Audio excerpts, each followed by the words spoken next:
Bonjour à tous et bienvenue dans cette vidéo. Nous poursuivons ici notre étude des matrices d'application linéaire.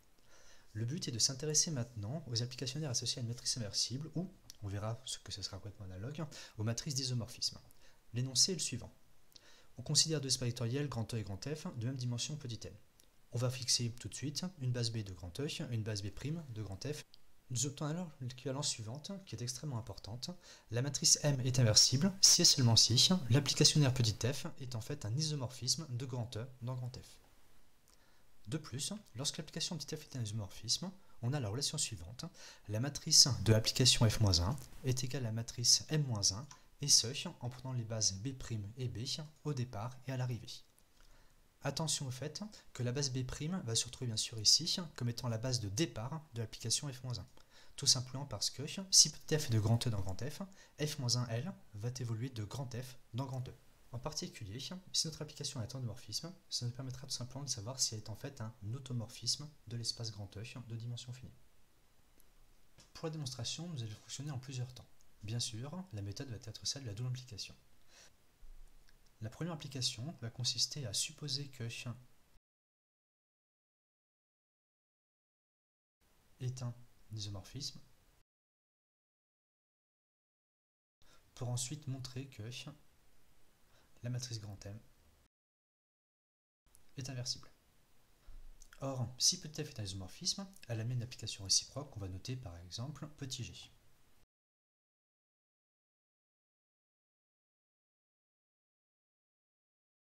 Cette application réciproque va lui faire les relations suivantes.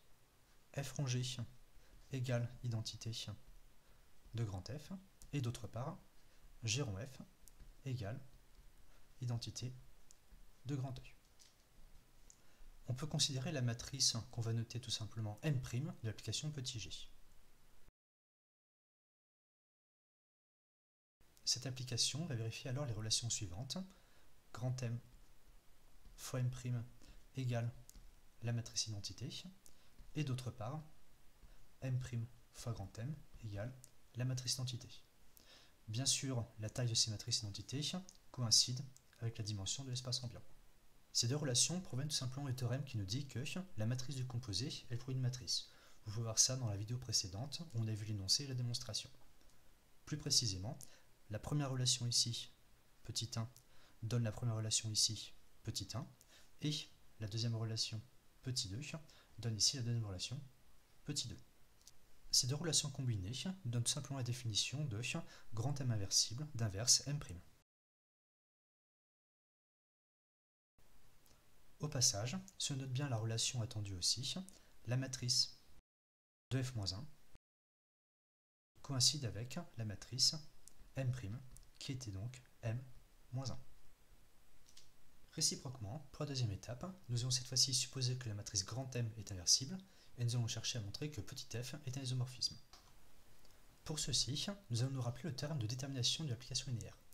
Étant donné un espace grand F, ici l'espace d'arrivée de petit f, et grand E, ici l'espace de départ de petit f, on peut considérer, étant donné la matrice M-1 fixée, l'application linéaire petit g associée à cette matrice. Étant donné que la matrice M est inversible d'inverse M-1, nous avons les relations suivantes. Grand M fois M-1 égale identité, et M-1 fois grand M égale aussi identité. Si nous traduisons ceci avec les applications linéaires, ça va nous donner tout simplement les deux relations suivantes en termes de composés. Premièrement, f rond g égale application identité de grand F. Et deuxièmement, g rond f égale application identité de grand E. Nous obtenons alors bien sûr la définition d'isomorphisme d'application réciproque petit g. Cette démonstration est maintenant terminée. Merci d'avoir suivi cette vidéo et je vous dis à très bientôt.